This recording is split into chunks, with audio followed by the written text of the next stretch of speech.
Audio Jungle।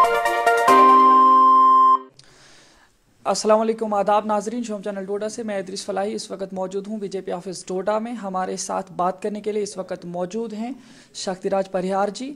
और शक्तिराज परिहार जी से मैं यही बताना चाहता हूँ कि आपके साथ कई बार जो है प्रेस कॉन्फ्रेंस के लिए हमने कोशिश की कि आपसे बात करें। जो डीडीसी इस वक्त कैंडिडेट्स उतरे हैं, काफ़ी आपस में ब्लेमिंग कर रहे हैं एक दूसरे की पार्टी को, लेकिन आपके साथ मौका नहीं मिला था बात करने के लिए। आज हम चाहते हैं कि आप रिप्लाई दें ताकि आवाम को पता चले कौन क्या कर रहा है। तो आपका स्वागत है हमारे शोम चैनल डोडा में। थैंक यू, आपका धन्यवाद। देखिए, अभी फ़िलहाल आप कई जो है कॉन्स्टिट्यूंसी से लड़के आए हैं अभी कंटेस्ट, तो क्या सूरत हाल रही वहाँ पे आपकी? देखिए, मैंने पहले भी कहा है कि मैं भारतीय जनता पार्टी का कार्यकर्ता हूं और पार्टी मुझसे जो भी एक्सपेक्ट करती है, हमारे कार्यकर्ता जो भी एक्सपेक्ट करते हैं, हम उसके लिए तैयार हैं। बहुत सारी कॉन्स्टिट्यूंसीज पे चुनाव हुआ है। मैंने पहले भी कहा है और आज भी ये कह रहा हूँ कि डोडा में डिस्ट्रिक्ट काउंसिल अगर बनेगी, भारतीय जनता पार्टी की बनेगी। ये तय है, ये पक्का, ये विश्वास है हमें। वो लोगों के बीच में जाके लोगों को जो एक भरोसा है भारतीय जनता पार्टी पे, अपोजिशन भौखलाहट में है। मैंने पहले भी कहा कि जब अलायंस, गुपकार अलायंस बना तो वो 2 सीटों पे बना। फिर इन्होंने कहा कि कुछ सीटों पे हम फ्रेंडली कंटेस्ट करेंगे, और तब ये कहा इन्होंने ये भी कहा कि वानी साहब और खालिद साहब जब आपस में मिले और ये कहा कि नहीं जी, हम क्लास फेलो भी हैं और केमिस्ट्री भी हमारी बहुत अच्छी मिलती है। ये केमिस्ट्री पहले क्यों नहीं मिल रही थी? ये अलायंस 2 सीटों पे हुआ तो केमिस्ट्री मिली, और आज पिछले 3 दिनों से आप देख रहे हैं तो केमिस्ट्री फिर खराब हो गई। एक दूसरे को एलिगेशन करना इन्होंने शुरू कर दिया है। जब इकट्ठा थे तो एलिगेशन भारतीय जनता पार्टी पे था कि ये कर रहे हैं, वो कर रहे हैं। आज जब अपनी बारी आई तो आज एनसी कांग्रेस पे ब्लेम करती है और कांग्रेस एनसी पे ब्लेम करती है। और ये कहना मजीद वानी साहब के लड़के का, ये कहना उनकी प्रेजेंस में, भर्त में, कि अगर जो एनसी को वोट करेगा तो वो डायरेक्ट आरएसएस और बीजेपी को जाएगा। और इनका जो कहना है, जो खालिद साहब का जो कहना है कि अगर बीजेपी और कांग्रेस जो है एक ही थाली के चटे बटे हैं, फिर आप सोच सकते हैं कि इन लोगों का राजनीतिक करने का तरीका, तौर तरीका क्या है। इकट्ठे होके तो तब भाषा कुछ और है, और अब जब अपने ऊपर बारी आई है तो एक दूसरे को एलिगेशन करते हैं। मैंने पहले भी कहा है लोगों को कि इनके बहकावे में मत आइए। ये कुर्सी की लड़ाई इनकी है। इनको जब खतरा लगता है कि हम यहाँ कम्पीट नहीं कर पाए तो इकट्ठा होंगे, और जहाँ इनको उम्मीद होती है कि हमारा कैंडिडेट जीत सकता है तो वहाँ इन्होंने कैंडिडेट अपने उतारे हैं। लेकिन मुझे विश्वास है, जो पब्लिक में हमने देखा है, पूरी डिस्ट्रिक्ट के अंदर मेरा जाना हुआ है, कि लोगों को भारतीय जनता पार्टी पे भरोसा है। और भारतीय जनता पार्टी ने जो 2014 से जो काम प्रधानमंत्री मोदी जी ने जो किए हैं, खासकर गरीब, किसान, मजदूर के लिए, वो उन्होंने जात पात को नहीं देखा उसमें कि ये किस कम्युनिटी का है, किस जात का है। उन्होंने जो भी काम किया है वो गरीब, किसान, मजदूर के लिए। आज किसान को 6,000 रुपया उनके अकाउंट में आता है। आज जनधन योजना में पैसा आता है। आज पेंशन 200 रुपया थी, वो आज 1,000 रुपया हुई। आज किसान, जो महिलाएं हैं, उनको गैस सिलेंडर्स मिले। यहाँ तक कि कोरोना काल में जब लोग उस वक़्त बेबस थे, प्रधानमंत्री जी ने एक पैकेज देके गरीबों को उस वक़्त 8-9 महीने का राशन आज फ्री में दिया हुआ है। और आज लोग समझते हैं कि भारतीय जनता पार्टी ही गरीबों का, किसानों का, मजदूरों का भला कर सकती है। कांग्रेस का दौर आपने देखा। आज गुलाम नबी आज़ाद साहब जो कांग्रेस के दिग्गज नेता रहे हैं और इस चिनाब बेल्ट के यहाँ के वो नेता रहे, चीफ मिनिस्टर रहे, और 40 साल दिल्ली में वो वहाँ सरकार में रहे। आज उनकी हालत आप देखें क्या कर दी गई है। और मुझे लगता है कि ऐसा वक्त आएगा कि कहीं वो भी तैयारी में है कि कहीं भारतीय जनता पार्टी में ज्वाइन करने की सोच विचार कर रहे हैं। उन्होंने एक बात की कि with in democracy, with in party होनी चाहिए, लेकिन उनका हशर क्या किया, उनको जनरल सेक्रेटरी से निकाला। आज खामोश बैठे हुए हैं। कांग्रेस के अंदर जो राज चलता है वो एक परिवार का, एक फैमिली का है। वहाँ पे अगर वहाँ राज अगर है, वहाँ जो राहुल गांधी हो, सोनिया गांधी हो, गांधी परिवार है, और डोडा के अंदर वानी परिवार का चलता है। तो देखिए, मैं आपको यहाँ पे बोलूँ, जिस तरीके से आज जो आपस में इनकी टकराव हो रही है, तो क्या इस टकराव की वजह से भारतीय जनता पार्टी को फायदा है? नहीं, हम पॉलिटिकल पार्टीज है, हमें चुनाव लड़ना, हम अपनी स्ट्रेटजी के तहत तो इस घाट में चुनाव लड़ रहे हैं। हमने अपना कैंडिडेट दिया है, वहाँ कैंपेनिंग हो रही है। इन्होंने पहले कहा था कि हमारा समझौता नहीं हुआ, पहले गुपकार अलायंस था, फिर वो खत्म हो गया। हमारा एक कार्यकर्ता को लेके यहाँ से पहले उसको कांग्रेस वालों ने मैंडेट दिया, बाद में उससे वापस लिया, फिर किसी और को दिया। एनसी ने भी वहाँ कैंडिडेट खड़ा किया।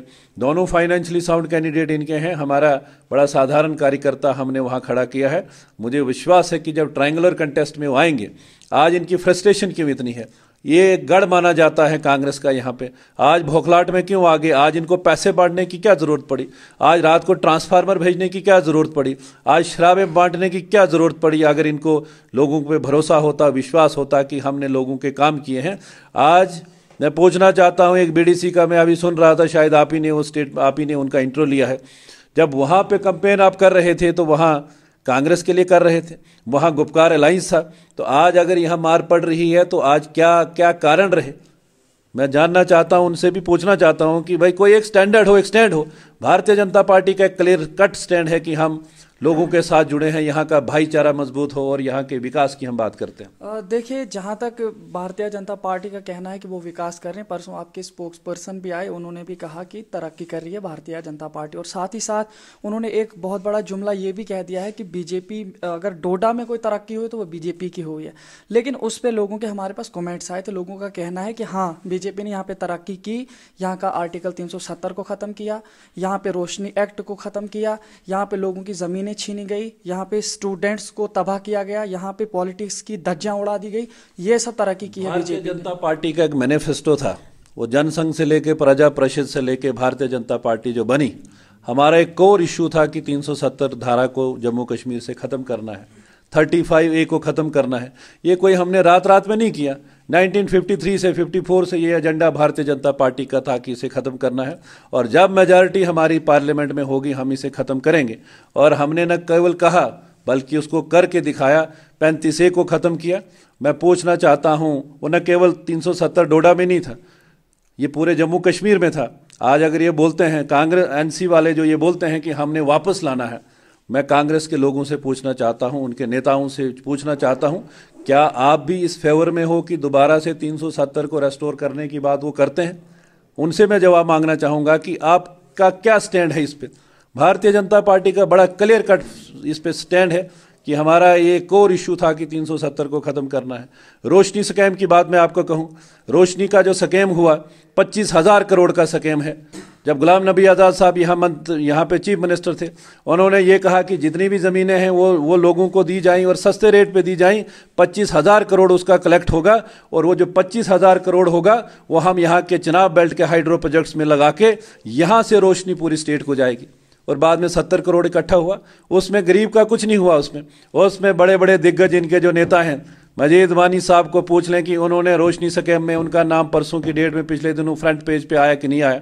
सज्जाद किचलू जो एनसी से है किश्तवाड़ में, उनका नाम उसमें है। ताज मोहिद्दीन, जितने बड़े बड़े दिग्गज इनके हैं, चाहे उमर अब्दुल्ला हो, फारूक अब्दुल्ला हो, उनके नाम उसमें है। ये अगर इधर लोगों को फैलाया जाता है, ये बिल्कुल गलत है। रोशनी का जो स्कैम इन लोगों ने किया है, इनको उसका भुगतान करना पड़ेगा। और एक दूसरी बात ये कहूँगा कि जो ये लोगों को डराते हैं कि भारतीय जनता पार्टी हिंदुओं की पार्टी, इसके साथ मत जुड़िए। महबूबा मुफ्ती ने अगर बीजेपी के साथ अलायंस किया, सरकार में रही, तो वो ठीक था। उमर अब्दुल्ला ने अगर मंत्री बनना था तो वाजपेयी जी की सरकार में बीजेपी के साथ अलायंस किया तो वो ठीक था। कांग्रेस आज महाराष्ट्र में शिवसेना के साथ अलायंस में है, जिसे बड़ा कट्टर हिंदू पार्टी माना जाता है। आज वो उनके साथ अलायंस में है तो वो बिल्कुल ठीक है। लेकिन यहाँ का गरीब मुस्लिम अगर कोई भारतीय जनता पार्टी से जुड़ना चाहता है कि अपने पानी, बिजली, सड़क, रोजगार के लिए जुड़ना चाहता है, तो उस वक्त इनको खतरा आ जाता है। उस वक्त बड़ी सारी चीज़ें याद आ जाती हैं। जब इन लीडरों को अगर जुड़ना है भारतीय जनता पार्टी के साथ, कोई अलायंस करना है, तो उनके लिए ठीक है। गरीब आवाम को जुड़ना है तो उनको डराया, धमकाया, हरास किया जाता है कि ये बड़ी खतरनाक जमात है। तो आप बताइए, आपने अभी महबूबा जी का नाम लिया, चूंकि आपके साथ वो अकार्ड में रही, उन्होंने मतलब गवर्नमेंट बनाई थी आपके साथ, तो फिर आज क्या वजह रही कि आज उनको नजरबंद किया जाता है? कोई नजरबंद नहीं किया जाता है। धारा 370 एक वीडियो आई, उसमें उनको बाहर निकलने नहीं दिया जा रहा। 370 जम्मू कश्मीर में खत्म है। गलत फहमी में है ये लोग, और लोगों को बेवकूफ बनाया जा रहा है कि हम उसको वापस लाएंगे। ये गलत फहमी है उन लोगों की, उन पॉलिटिकल पार्टीज की, जो ये बता रही कि इसको हम वापस लाएंगे। वो अनकॉन्स्टिट्यूशनल नहीं है किया गया, उस तरीके से नहीं किया गया है। प्रॉपर तरीके से पार्लियामेंट में डिबेट होके, वहां पे एनसी के भी लोग वहां पे थे, एमपीज उधर थे, वहाँ पे पीडीपी के एमपीज थे। अगर उनको इतना लगा कि ये गलत हुआ है तो उन्होंने अपनी एमपी जो मेंबर पार्लियामेंट से रिजाइन क्यों नहीं किया? महबूबा मुफ्ती जी ने तो कहा था अपने एमपी को कि आप रिजाइन करें, वहाँ राज्यसभा से रिजाइन करें। उन्होंने उस बात को बिल्कुल नहीं माना। अपनी कुर्सी के लिए इनको ठीक है, लेकिन गरीब आवाम अगर कोई जुड़ना चाहती है तो उनको हरास किया जाता है, उनको बड़ी बड़ी बातें सुनाई जाती हैं। ऐसा हमारा मानना है कि भारतीय जनता पार्टी भारत की जनता की पार्टी है सारी, वो कोई जात पात की पार्टी नहीं है। हमारा ये मानना है, और प्रधानमंत्री जी ने जो कहा है कि हम सबका साथ, सबका विकास और सबका विश्वास जो लोग हमारे साथ नहीं जुड़े हैं उनको भी हम भारतीय जनता पार्टी से जोड़ना चाहते हैं। देखिए, यहाँ पे आपके सेंट्रल जो आपके स्पोक्स पर्सन आए यहाँ पे सैयद शहनवाज जी, साथ ही साथ में यहाँ पे जो है आपके वो जो मोर्चा के थे, माइनॉरिटी मोर्चा के वाइस प्रेसिडेंट, वो यहाँ पे आए। तो यहाँ के लोगों ने कहा कि बीजेपी को अब खतरा है गुपकार अलायंस से, जिसकी वजह से अब मरकज से यहाँ पे लोगों की कैंपेन के लिए आ रहे हैं, मरकज के बड़े बड़े नेता। मेरी कैंपेन डोडा में कोई भी बार का लीडर नेता यहाँ पे नहीं आया यहाँ कैंपेन करने के लिए। उनको कारा में जाना था वहाँ कैंपेन करने के लिए। जो कारा कॉन्स्टिट्यूंसी जो हमारी पड़ती है, जो मुस्लिम मेजॉरिटी कॉन्स्टिट्यूंसी है, हमारे यहाँ कोई भी डोडा से या कोई जम्मू से या दिल्ली से कोई कैंपेन करने नहीं आया। वो वहाँ पे आए थे। वहाँ रैली में एक एक्सीडेंट हुआ, वहाँ एक डेथ हुई वहाँ पे, उसके कारण उन्होंने अपना शॉर्ट करके वो डोडा में आके यहाँ प्रेस कॉन्फ्रेंस देके, मेरी तो मुलाकात भी उनसे नहीं हुई। मैं उस वक्त एरिया में था, कॉन्स्टिट्यूंसी में था कैंपेनिंग पे, तो मेरी उनसे मुलाकात भी नहीं हुई। ऐसा कुछ नहीं है। हमें विश्वास है यहाँ के अपने लोगों के ऊपर, और जो काम हमने पिछले 3 साल में यहाँ पे किए हैं। आप गणपत ब्रिज की बात लें, क्यों कंप्लीट नहीं हुआ इनके टाइम पे? इन्होंने जब शुरू किया था 2006-7 से 14 तक क्यों नहीं कंप्लीट हुआ? हमने 1 साल में कंप्लीट कर दिया। शेवाडल का ब्रिज जो ये जब भी इलेक्शन होता था तो मशीनें पहुंचती थी कि हम शेवाडल ब्रिज को कंप्लीट करेंगे, कुछ नहीं काम किया, हमने उसे कंप्लीट किया। शिवगाड़ी में यहाँ आज ब्रिज बन रहा है, वो भारतीय जनता पार्टी बना रही है। नसीब नगर में हमारे बहुत सारे लोग वहाँ चनाब में गिरे, उस झूला क्रेडल बक्स के ऊपर जो वहाँ पे गिरे, वहाँ CDF से पैसा 30 लाख रुपया दिया और बाकी पैसा RDD डिपार्टमेंट का लगा के आज फुट ब्रिज वहाँ पे बनाया। आज ठाटरी का ब्रिज कंप्लीट होके वहाँ से रोड कनेक्टिविटी है। आज आप इस बेल्ट में जाएंगे तो जगह जगह सड़कें पहुंची हैं, कुछ गांव अभी पेंडिंग है। मुझे विश्वास है कि उन गांवों तक भी हम सड़क पहुंचाने में कामयाब होंगे। देखिए, एक क्लियरेंस ज़रूरी है, क्योंकि जब आपके स्पोक्स पर्सन यहाँ पे आए, उन्होंने 2 सवालों के जो जवाबात दिए थे उस पर काफ़ी लोगों ने यहाँ पे मजाक भी उड़ाया और हंसने पे, और उन्होंने कहा कि अगर इस तरीके से स्पोक्स पर्सन जो नेशनल अगर इस तरीके की बातें वो करते हैं तो फिर आप ये यकीन माने कि यहाँ जो बाकी इनके नेता हैं उनकी मतलब सोच क्या होगी।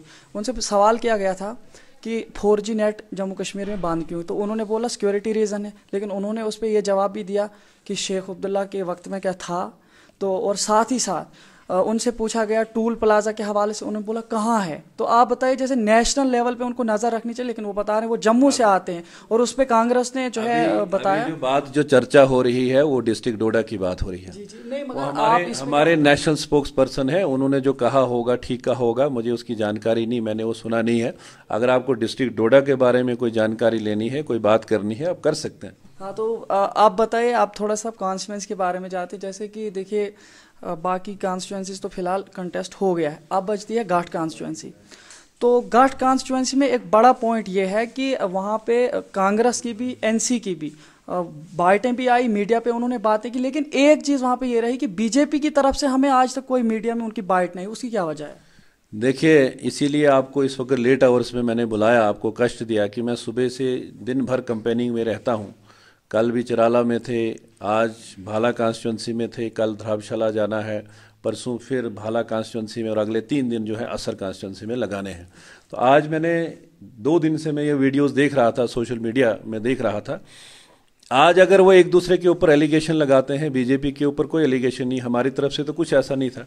आज अगर कांग्रेस वाले ये बोलते हैं कि जो NC को वोट करेगा वो डायरेक्ट RSS और बीजेपी को जाएगा, आज NC वाले अगर ये उनके नेता ये कह रहे हैं कि अगर कांग्रेस और बीजेपी एक ही थाली के चटे बटे हैं, तो इससे अंदाज़ा लगाया जा सकता है कि भौखलाहट और फ्रस्ट्रेशन का लेवल क्या है। घाट कॉन्स्टिट्यूंसी वो बड़ा सेफ मानते थे, कि हमने भी सोचा था पहले स्टार्ट में कि ये काफ़ी इनके लिए सेफ कॉन्स्टिट्यूंसी है, लेकिन आज ट्रायंगुलर कंटेस्ट बना हुआ है, कुछ भी हो सकता है। आज उनको फ्रस्ट्रेशन लेवल इतना है कि आज ट्रांसफार्मर बांट रहे हैं, रात को पैसा बांट रहे हैं। रात को कोटी में एक टीम पैसे बांट रही थी, उद्यानपुर में इनकी टीमें घुसी हुई थी, वहाँ पैसे बांट रही थी, लेकिन हमें विश्वास है अपने लोगों पे कि लोग भारतीय जनता पार्टी को सपोर्ट करेंगे और इन दोनों की जो लड़ाई लगी है उसमें भारतीय जनता पार्टी का कैंडिडेट कामयाब हो। बहुत बहुत शुक्रिया हमारे साथ बात करने के लिए परिहार जी। तो नाजरीन बता दूं, ये थे हमारे साथ परिहार जी, जिन्होंने हमारे साथ बात करने की कोशिश की है, काफ़ी सवालात के जवाबात इनसे तलब करने की कोशिश की है। शायद हमारे आवाम के लिए मुफीद साबित होंगे। फिलहाल बने रहे शोम चैनल डोडा के साथ में इदरीस फलाही।